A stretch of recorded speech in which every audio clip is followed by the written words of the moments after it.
का बात बागेश्वर सरकार की करते हैं। हिंदुओं को जगाने और सनातनी एकता के लिए बाबा बागेश्वर ने जो पदयात्रा निकाली, कल वो पूरी हो गई। 9 दिनों में 160 किलोमीटर पैदल चलने के बाद बाबा ने इस पदयात्रा को विराम दे दिया। लेकिन कहा जा रहा है कि यह विराम बहुत अल्प विराम है। उन्होंने आगे का प्लान बता दिया। बाबा बागेश्वर ने कहा कि अभी ये शुरुआत है और आगे जागरण की तैयारी और बड़ी। बागेश्वर पीठ के पंडित धीरेन्द्र कृष्ण शास्त्री ने बताया कि हिंदू एकता की बड़ी मशाल फरवरी में दुनिया देखेगी। आपको हम जो रिपोर्ट दिखाने जा रहे हैं इसमें बताएंगे कि जातियों को तोड़कर हिंदुओं को जोड़ने के लिए पंडित धीरेन्द्र कृष्ण शास्त्री का नेक्स्ट प्लान क्या है।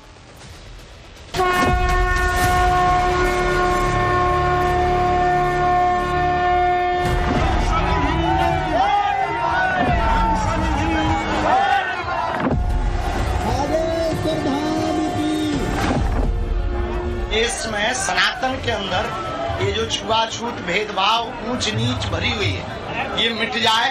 हर हाल में हिंदू एक हो जाए। हम सब मंदिरों में जा करके हिंदुओं को एक करने के लिए, भेदभाव और छुआछूत को मिटाने के लिए हर शनिवार मंगलवार को सेवा करेंगे।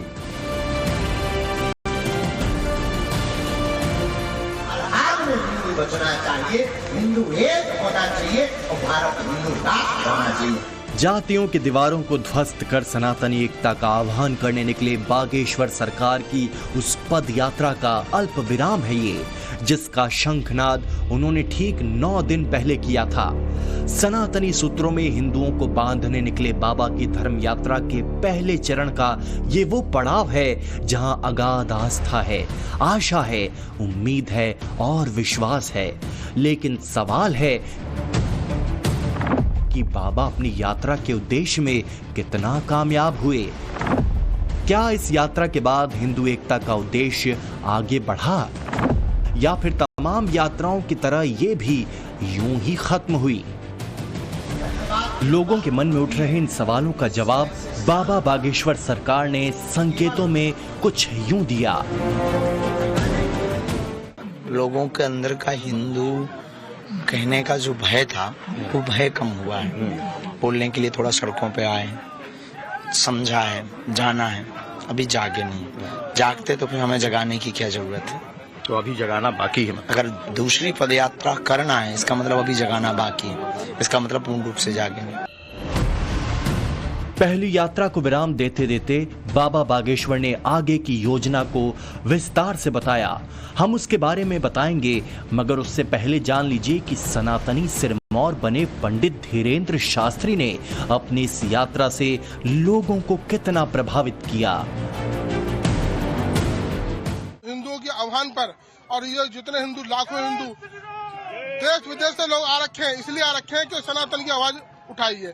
जात पात की करो विदाई, हिंदू हिंदू भाई भाई। हमारा आज की डेट का 2 साल 3 साल 4 साल का बच्चा, उसके मुंह से भी जय श्री राम निकल रहा है। इसको देखकर हम समझ गए कि बाबा के आवाज से सनातन जाग गया। ज्यादा असर पड़ रहा है। पूरे ये अखंड भारत में ये बात पहुंच चुकी है कि अब हिंदू जाग चुका है, संगठित हो चुका है और हम हिंदू राष्ट्र बनाने के अग्रसर हैं।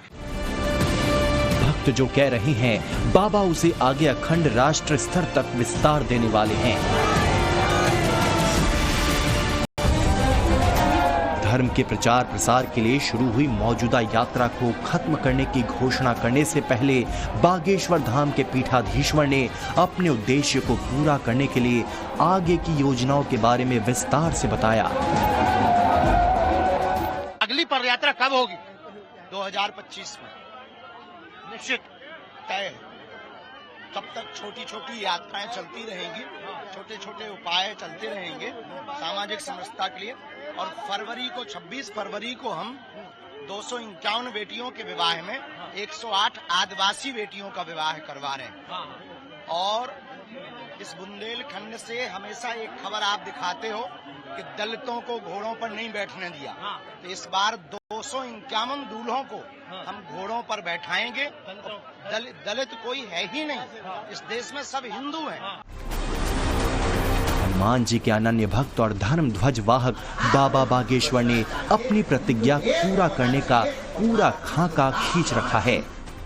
इसकी अहम कड़ी है ये सामूहिक शादी, जिसे बाबा बागेश्वर हर साल पूर्ण करवाते हैं।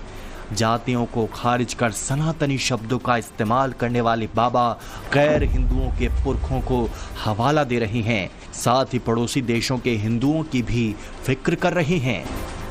जितने भी हिंदुस्तान में रहते हैं सब हिंदू हैं, क्योंकि ये हिंदुओं का स्थान है। यहाँ रहने वाले मुसलमान भी कन्वर्टेड ही हिंदू हैं। उनके दादा के परदादा के दादा हिंदू ही निकले।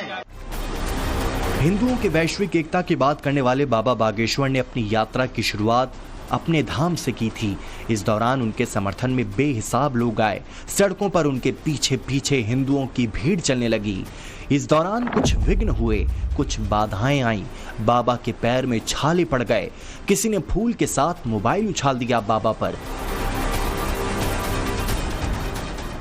तो किसी विधर्मी ने बैनर पोस्टर दिखाकर उन्हें भटकाने का प्रयास किया।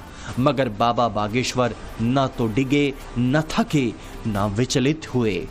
अपने उद्देश्य की पूर्ति के लिए लगातार चलते रहे। इसी का परिणाम है कि इस सनातनी सिरमौर से उम्मीदें बेहिसाब बढ़ी हुई हैं। अखंड भारत बनाने के लिए ये यात्रा है। खूब लड़ी मर्दानी, वो तो झांसी वाली रानी थी। एक बुंदेलखंडी, वो महारानी ने किया था, लक्ष्मीबाई ने किया था। आज एक और बुंदेलखंड की धरती से समाज के जो बुंदेलखंड की धरती से खंड खंड नहीं बल्कि अब अखंड रहना है, क्योंकि ना बटेंगे ना बांटेंगे, ना कटेंगे ना काटेंगे।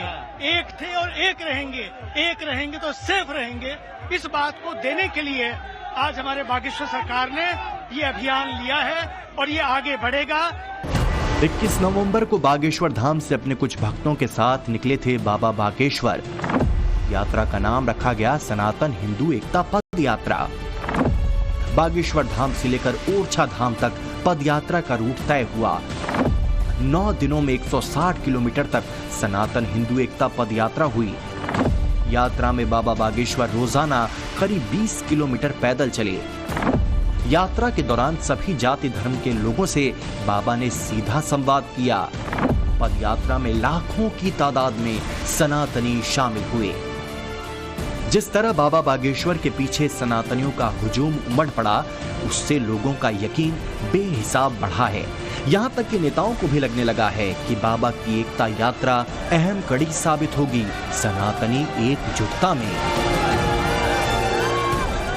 युवाओं का इस यात्रा से जुड़ना ये परिणाम है बागेश्वर धाम का, और जो उनका दायित्व है उस दृष्टि से उन्हें जो अभियान छेड़ा है उनके लिए मैं नमन करता हूं और भविष्य की शुभकामनाएं देता हूं। प्रहलाद पटेल के अलावा बाबा बागेश्वर की इस यात्रा में कई जानी मानी हस्तियों ने शिरकत की थी। मसलन फिल्म स्टार संजय दत्त, भाजपा नेता मनोज तिवारी, रघुराज प्रताप सिंह उर्फ राजा भैया, मध्य प्रदेश सरकार के कई मंत्री, छत्तीसगढ़ के उप मुख्यमंत्री विजय शर्मा, बीजेपी विधायक टी राजा, किन्नर महामंडलेश्वर हिमांगी सखी समेत कई हस्तियां कड़ी बनी बाबा के इस एकता यात्रा में।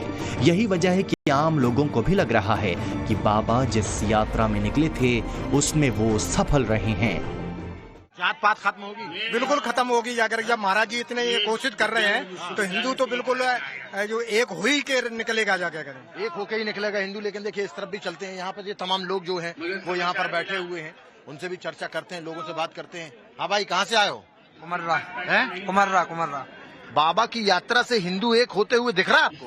हाँ, हिंदू एक हो रहा है, दूर दूर तक हो रहा है हिंदू। कोई परिवर्तन आ रहा है जीवन में? बिल्कुल आ रहा है। सोच में परिवर्तन आ रहा है? सोच में आ रहा है, परिवर्तन आ रहा है। तभी जात पात खत्म होगी? बिल्कुल खत्म होगी। तुम तो बच्चे हो, तुम लोगों को तो समझ में आ रहा होगी। बाबा बागेश्वर ने अपनी यात्रा को विराम दिया है ओरछा के राजा राम मंदिर में, उस मंदिर में जिसका एक सनातनी इतिहास रहा है। इसी धाम में बाबा बागेश्वर के लिए मंच सजा था। हजारों की तादाद में सनातनी श्रद्धालु पहुंचे थे। टाइम्स नाउ नवभारत के रिपोर्टर ने बाबा के दर्शन के लिए पहुंची महिला भक्तों से बात की और जब उनसे पूछा कि बाबा अपनी यात्रा में कितना कामयाब हुए, तो सुनिए जरा। आप जागे कि नहीं जागे? बिल्कुल जागे, हम जागे, आप जागे हैं, सारी जनता जाग रही है, सनातन लोग जाग रहे हैं, बहुत अच्छी तरह जाग रहे हैं। हिंदू एक छत के नीचे एक मार्ग पर सनातन धर्म की ओर बढ़ रहे हैं। मुझे बहुत गर्व हो रहा है कि मेरी पीढ़ी, मतलब मेरे युवाओं के अंदर जो उत्साह है, गर्व से कह सकते हैं हम हिंदू हैं। बाबा की इस पदयात्रा के समापन के मौके पर जगत गुरु राम भद्राचार्य शरीखे विद्वान मौजूद थे। चारों ओर भगवा झंडा लिए भीड़ बैठी हुई थी।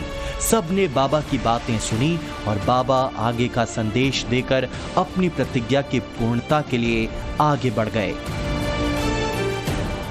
आज की समापन की यात्रा के बाद में कुछ 1 घंटा तुम्हारा, हिंदू राष्ट्र हमारा।